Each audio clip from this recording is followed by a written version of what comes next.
Assalamu alaikum wa rahmatullah. Dans le petit cours précédent, on a abordé les différents types d'eau. Et on a mentionné l'eau qui est pure et purifiante, al-ma' at-tahur, l'eau qui est pure, al-ma' at-tahir, et en dernier, l'eau qui est souillée, l'eau qui est impure, al-ma' an-najis. Une question que pourraient se poser beaucoup de personnes. Bon, on a connu le concept, comment on distingue entre les différents types d'eau et pour savoir qu'est-ce qui est bon à utiliser. Reste une bonne question à poser. On a dit l'eau souillée, il y a l'eau qui s'est mélangée avec une souillure. C'est quoi la souillure? C'est quoi un najasa? Yani, quelles sont les entités qui sont qualifiées comme étant impures et qui, lorsque ça va contaminer l'eau, donc ça va changer son statut. Alors là, donc nos fuqaha, ils ont abordé ce thème-là pour, surtout les malikites, ils accordent une section spéciale dédiée à ce thème-là, qui est les entités pures et les entités impures. Al-a'yan al-tahira wal-a'yan al-najisa. Donc on va généraliser tout ce qui concerne ce thème-là. Certes, ça a un rapport avec la purification, mais d'une manière générale, on a besoin de connaître c'est quoi la souillure. Comme ça, si ça se touche mon vêtement, je dois le nettoyer. Si ça tombe dans un endroit où on prie, ça sera impératif et une condition de validité de la prière de nettoyer le sol, etc., etc. Et de même pour la consommation, on ne va pas consommer quelque chose qui est impur. Tout ce qui est impur est interdit à consommer. Ça c'est clair. Donc, d'une manière générale, on a besoin de connaître les entités pures et les entités impures. Là, donc il y a énormément d'entités sur Terre. Il y a beaucoup. Donc on ne va pas les dénombrer un par un, etc. Voilà, c'est pas faisable. Mais alhamdoulilah, comme je vous ai dit précédemment dans les introductions, les vidéos concernant les introductions de la jurisprudence, on a évoqué qu'il y a des règles générales.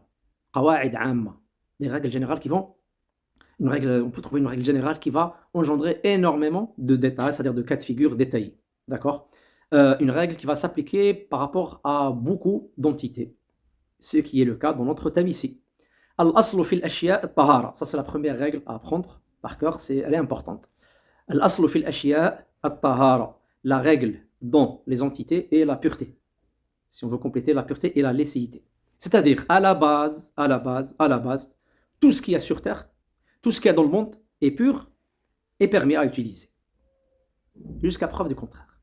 Al-aslu fil ashya at-tahara. Allah subhanahu wa ta'ala قال هو الذي خلق لكم ما في الأرض جميعا.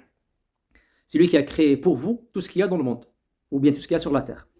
Tout ce qu'il y a sur la terre. Donc, Allah subhanahu wa ta'ala est en train de dénombrer, de citer ses bienfaits envers nous.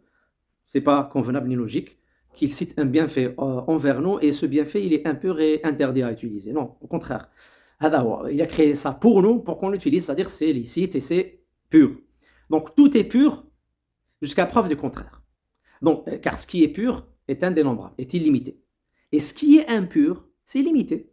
Yani, la législation, qu'est-ce qu'elle nous a dit? Elle nous a pas dit non, ça c'est pur et ça c'est pur. Ça. Non, tout est pur excepté ça et ça et ça et ça et ça. Des choses précises, limitées. Voilà.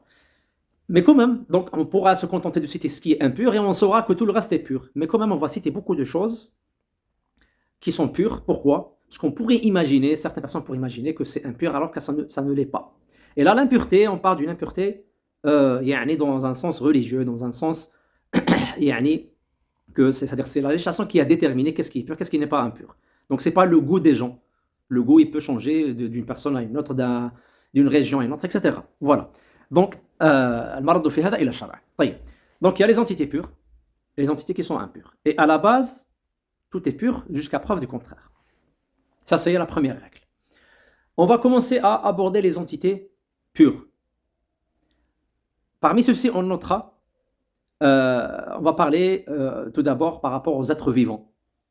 Les êtres vivants. Qu'est-ce qu'il en est par rapport aux êtres vivants? Puis les cadavres, puis les autres choses qui ne sont ni êtres vivants ni cadavres, al-jamadat.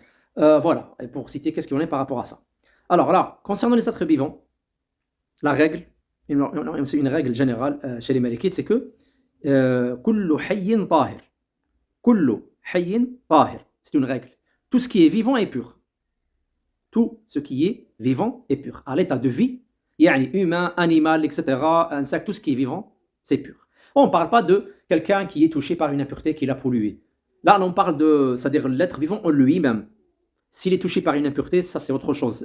Il est mutanajis, bon, il peut se débarrasser de l'impureté. Mais lui-même, son corps, voilà. Adawa, il est pur. Y compris le sanglier, le cochon, etc. et l'âne domestique. À l'égard de ces deux espèces, donc il y a des textes qui disent que c'est interdit à consommer et que c'est impur, etc. Oui, mais y compris ça, à l'état de vie, c'est pur. Pourquoi? Parce que le texte, il dit, qui a évoqué par exemple yani le porc, donc il dit la viande de porc. De même, pour l'un domestique, c'est la viande de l'un domestique. Hadith rapporté par Muslim, hadith Anas, sur l'interdiction des indes domestiques et que c'est la viande des indes domestiques et qu'elle est impure. On constate dans les textes que ce qui est impur, c'est leur viande. Et la viande ne sera une viande et elle est déposée sur un plat qu'après avoir tué la bête. Donc là, on est sorti du cadre de l'animal vivant.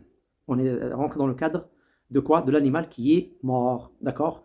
Or, ces animaux, puisqu'ils sont illicites à la consommation, donc le sacrifier rituellement, ne pas le sacrifier de n'importe quelle matière, il va mourir ou être abattu, ça n'aura aucun effet, il sera interdit et impur. Interdit et impur. Mais avant, à l'état de vie, c'est autre chose. Donc tout ce qui est vivant est pur. Ça, c'est une règle générale qui va engendrer énormément d'entités. Tout ce qui est vivant peut être vivant, humain, animal, etc. Tout ceci est considéré comme pur. Voilà. Il y a des choses aussi qui vont suivre l'être vivant, par exemple pour l'humain. Les larmes, etc., ce qui sort du nez, ce qui pourrait sortir de l'oreille, etc., ces choses-là, les larmes, la salive, voilà, ces choses-là aussi. Le lait de la femme, etc. Tout ceci, c'est des choses qui sont considérées comme pures. Et par rapport au chien, concernant son corps, il est pur, c'est un être vivant. Donc, si jamais il nous touche par ses poils, etc., donc il n'y a pas de souci. Il n'y a pas de souci, c'est pur. Le problème qui reste, c'est sa salive. C'est sa salive si ça nous touche. Est-ce que sa salive est considérée comme pure ou non? Là, on a deux avis sur ça. Les Malikites disent que c'est pur.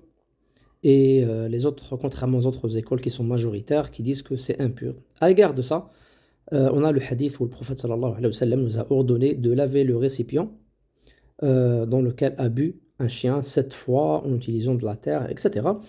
Donc, ceci, donc, le jumhur, la majorité des savants s'appuient sur ça pour dire que sa salive, elle est considérée comme impure. Les Malikites ils vont dire que c'est un hukm ta'abbudi, donc c'est pas une histoire d'impureté, c'est pour autre chose.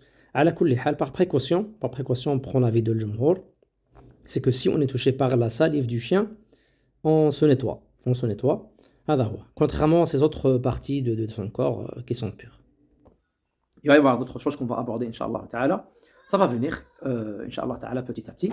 Hada huwa, barakallahu fikum, et à la suite, Inch'Allah.